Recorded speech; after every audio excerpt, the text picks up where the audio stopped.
Saulo, pois ele está orando.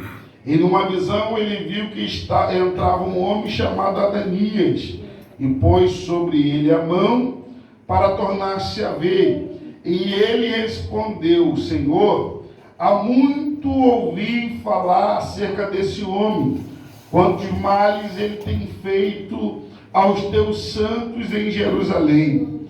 E aqui tem poder pelo principado do sacerdote para prender todos os que invocaram o teu nome. Disse-lhe, porém, o Senhor: vai, porque este é para mim um vaso escolhido para levar o meu nome diante dos gentios e do rei de Israel. Você que ouve a voz de Deus, toma o seu assento glorificando a Deus. Irmãos, fiz questão de trazer um texto muito conhecido, até por conta da revelação da palavra de Deus, mas não fugir do objetivo que Deus nos ordenou aqui essa casa.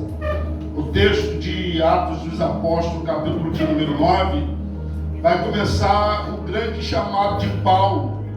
Paulo, que até então é chamado de Saulo.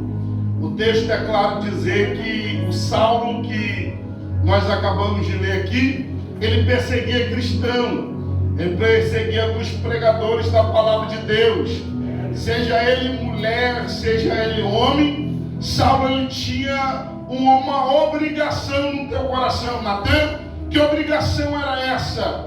Era de prender todos que levavam a palavra de Deus. E aqueles que resistiam ao poder de Saulo, ou resistiam à prisão de Saulo, o texto é claro dizer que ele matava, ele destruía, ele puxava a pele de pessoas vivas até a sua morte. Alguns historiadores vão dizer que a ruindade de Saulo era tão grande e tão terrível que ele não pegava e matava, ele pegava alguns cristãos, colocava de cabeça para baixo e arrancava todas as suas peles. Natan, para que isso? Para ele sangrar até a morte. Entender que não se fala no nome do Senhor aonde Saulo está passando. Isso aqui me chamou a atenção, porque quando Deus vai se manifestar a Saulo, alguém vai olhar e vai dizer: Saulo não está perseguindo Jesus, mas Jesus vai até Saulo e vai dizer: Saulo, por que tu me persegue? Porque aqueles que levam a preciosa semente andando e chorando, é o próprio Deus que te justifica. Deixa eu liberar a primeira profecia de Deus na tua vida. Aquele que está levando a palavra de Deus, não se preocupa se 1000 levantar do teu lado, 10.000 à tua direita, mas se cumprir Salmo de número 91, todos cairão do teu lado e o nome do Eterno será. Sabe o que é lindo desse texto? É que aqui Saulo está se levantando contra os cristãos, irmão. A esse tempo, quem se levanta é Saulo. No tempo de hoje, quem se levanta é quem é de casa. No tempo de hoje, quem se levanta era aquele que era para amassar. Quem se levanta era aquele que era para se reunir, para orar pelos que estão pregando lá fora. Mas mais vale falar mal de quem se levantou do que pagar preço para quem está se levantando. Deixa eu liberar uma profecia. Se tem alguém aqui se levantando, vai nessa força, porque maior é o Deus que está contigo.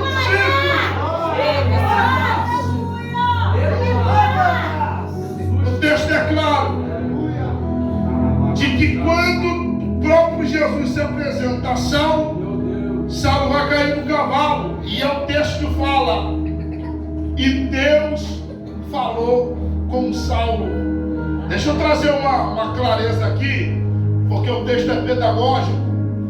Saulo vai ouvir a voz de Deus caído. Quem está caído está ouvindo a voz de Deus. Talvez tenha alguns cristãos aqui que entende a interpretação da forma que você quiser, mas tem uma revelação muito forte, irmão. É quem está caído que está ouvindo a voz de Deus. Porque o religioso acha que Deus não fala com quem caiu.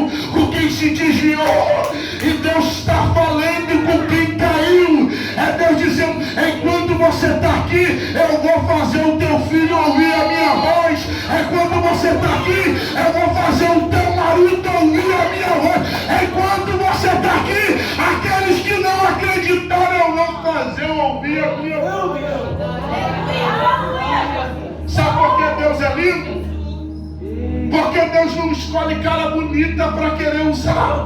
Sabe por que Deus é maravilhoso? É porque Ele não precisa saber se você tem padrinho, se você tem nome, se você vai explodir por aí. Ele pega as coisas simples para colocar sentado no meio de príncipe e de princesa. Deixa eu liberar a terceira profecia. Quem não acreditava no teu ministério vai ver a exaltação de Deus vindo sobre. A interpretação desse texto é que quando Saulo caiu para ouvir Deus, o próprio Jesus falar, o texto é claro que Saulo vai ver o resplendor de luz. Só que o texto também vai afirmar, dizer que os soldados que estão com Saulo, eles ouvem a voz, mas não enxergam quem está falando.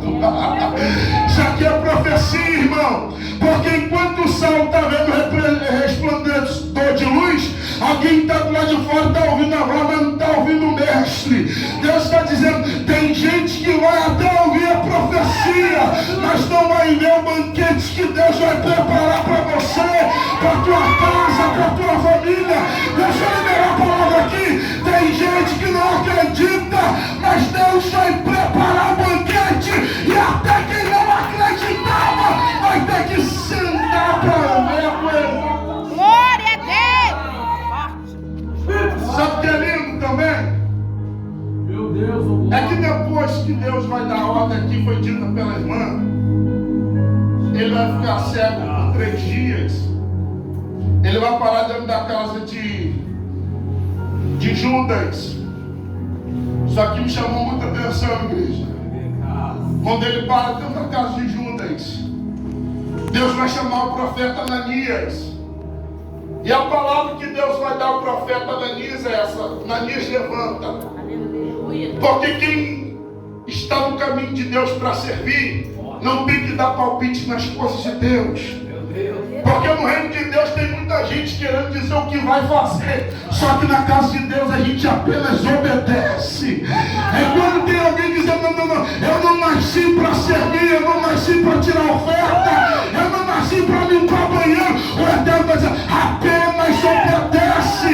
Porque através de obediência é que vai sair o milagre. Aleluia! Deus vai chamar Ananias, Ananias, fique de pé.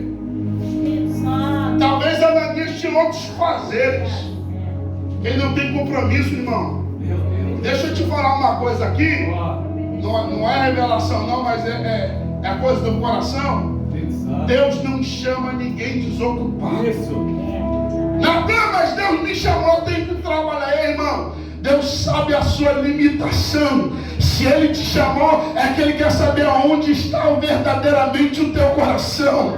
Porque quem quer servir, não importa se trabalha, se estuda, é que o coração dele está envolvido para a obra. Quem está dizendo, depois que eu sair de lá, eu vou para a igreja.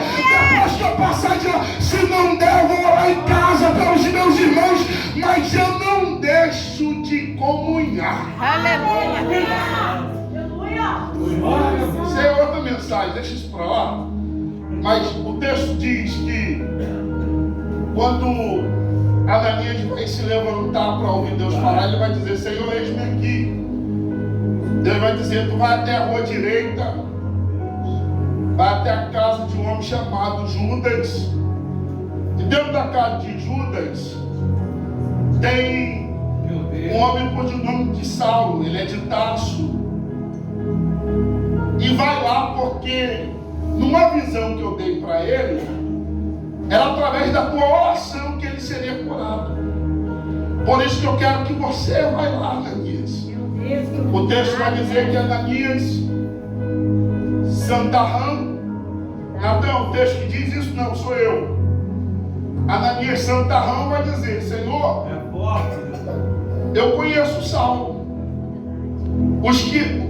O que anda pela cidade falando a respeito dele, não é coisa boa não, é coisa ruim.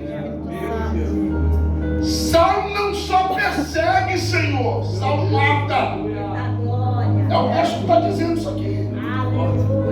Saulo também não só mata, ele reputação. Meu Deus. Ele destrói o nome do povo na rua. Espírito Santo. Sabe o que Ananias não vai entender? É que quando Deus escolhe o escolhido dele, pode ser o pior da sociedade, pode ter a pior reputação. Se Deus escolheu que era o inferno ou não, Ele vai levantar para a sua obra. Aleluia. Sabe o que Ananias vai fazer? Ananias vai se preocupar com quem Deus está querendo levantar.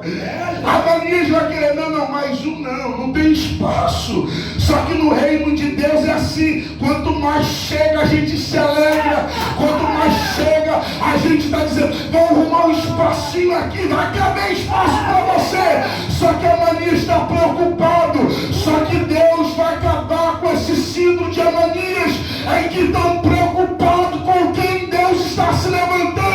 Se você acredita em profecia, levanta a tua mão que eu quero profetizar que na tua casa Deus vai levantar quem ninguém dava nada. Da tua família, aqueles que te davam vergonha, vai agora te dar prazer, e o nome do Eterno será glorificado. Aleluia. Creio. É a diferença, irmão. Ananias não, ele traz escândalo pela sociedade. Muito forte, Jesus. Ele traz escândalo pela mãe dele, pelo pai dele, para quem seja lá que for. Só que Deus vai olhar para Ananias, Ananias, vai. Porque o resto quem cuida sou eu. Oh, eu estou sentindo Deus aqui dentro dessa casa. Eu estou sentindo a unção de Deus dentro dessa casa. Porque Deus nessa noite decidiu escolher a tua casa. Nessa noite Deus decidiu escolher a tua família. Aquele que não prestava, aquele que vivia no tráfico, na prostituição, no pagode, agora vai ter que entender que maior é o Deus que está com você. Vai ter que entender que você e toda a tua casa, a tua família, vai ter que servir ao nome do Senhor. Eita, Jesus. Até que estratégia é essa? A estratégia de Deus é de crescer o reino. Talvez você não saiba, mas qual é a estratégia do inferno? Esse mesmo Saulo agora que vira Paulo, ele vai dizer no livro de a carta escrevendo a Efésio, dizendo que a nossa luta não é contra a carne nem contra o sangue. A nossa luta é contra a principal e potestade. Ele vai continuar dizendo, e o nosso inimigo, o nosso inimigo que se levanta todo santo dia, ele é feroz. Nosso inimigo que se levanta todo dia, ele é traiçoeiro e é astuto às suas ciladas. Natan, eu não entendi. Quando ele fala que é astuto a tua cilada, ele está dizendo que o nosso inimigo todo santo dia, ele tem uma armação contra a gente. Natan, qual é a armadilha do inferno? O inferno entendeu que não adianta tirar o crente dentro da igreja. O inferno entendeu que se o crente sair da igreja, o pastor Dionísio vai reunir com os obreiros, vai reunir com os irmãos e vai buscar quem foi embora. O inferno entendeu que não tem como mexer com esse povo, porque aonde tem povo de oração, Deus traz. Então o inferno fez a armadilha, e a armadilha é essa: já que eu não consigo tirar ele da igreja, eu vou permanecer dentro da igreja.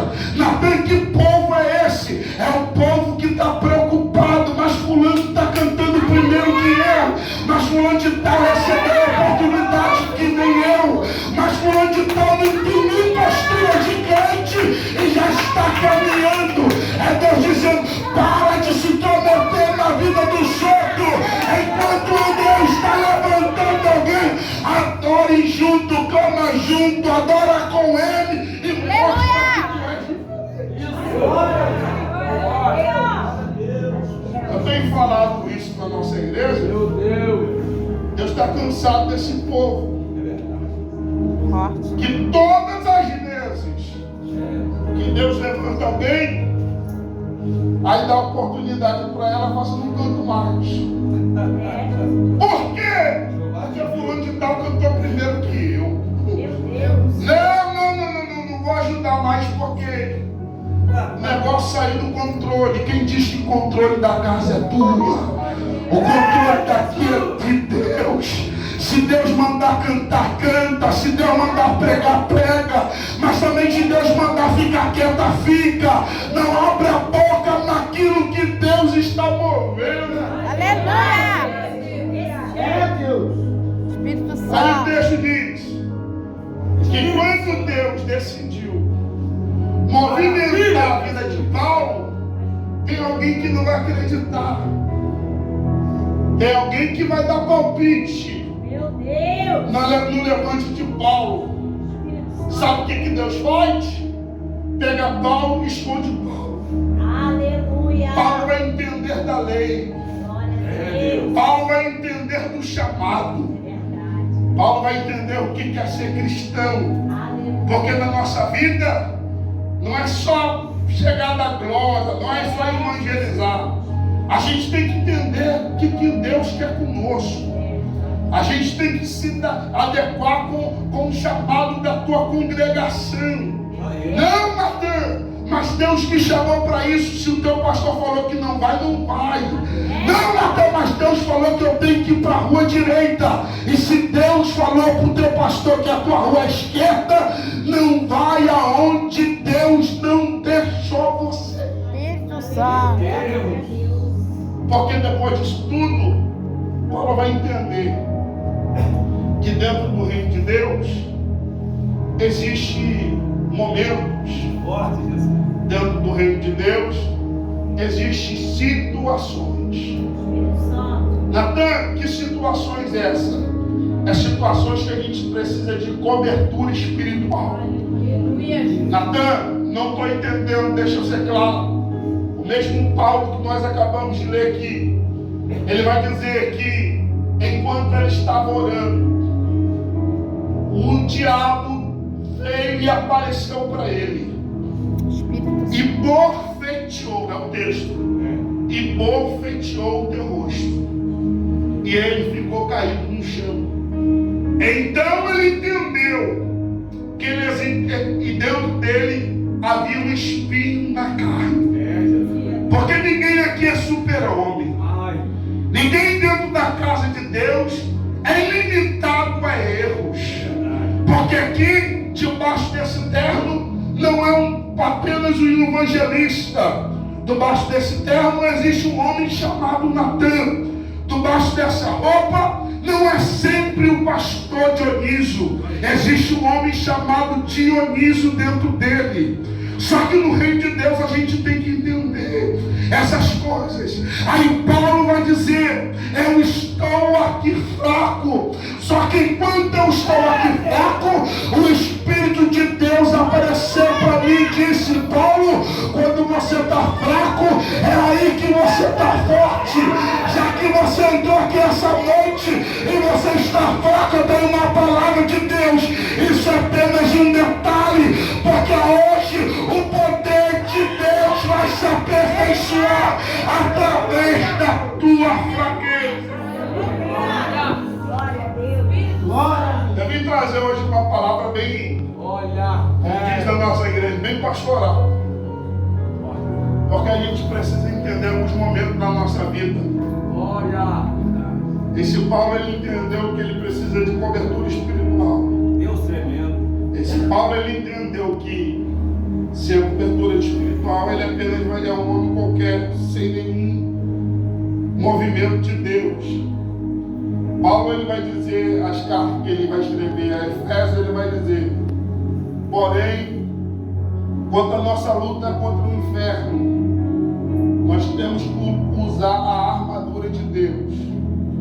Paulo agora está entendendo, não é eu que faço, quem faz é Deus. Devemos usar a todas as armaduras de Deus. Você já conhece o texto sobre o capacete a capacete, o escudo da fé, por aí vai. Só que o texto está bem claro dizer.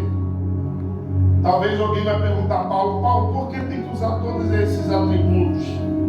Paulo vai dizer, usai todos esses atributos, porque tem um dia mau. Natan, que dia mau? O dia mau é que, mesmo eu entendendo que eu sou servo de Deus, o dia mau me traz noite de choro. O dia mau é que Paulo vai entender que não é porque ele é servo de Deus que ele tem que ganhar todas as batalhas. Não, tem batalha na nossa vida que a gente perde e a gente sofre. Natan, o que você está dizendo com isso? Porque nós seres humanos não aprendemos a perder. Seja ela numa brincadeira de um jogo de dama, de o que for. A gente não aprende a perder. E principalmente quando a gente perde para o mundo. Principalmente quando a gente perde lá fora. É um ente querido que se vai, porque pessoas boas a gente não gosta de perder. É quando a gente entende que um filho saiu da mão e a gente fica impotente de querer segurar e não consegue. A gente entende que perde é quando a gente vê o nosso casamento se acabar e a gente não consegue organizar ele para tentar restaurar. A gente entende que perde é que quando a gente estuda para aquela prova e a gente entende que quando a gente vai fazer ela, a gente não vem nada na nossa cabeça e a gente entende. O dia mau chegou. O dia mau chegou porque eu coloquei expectativa nisso. O dia mau chegou porque o que eu pensei que ia dar certo não deu. É verdade, Deus. Então o dia mau chega e Paulo está dizendo, guarda toda essa armadura, porque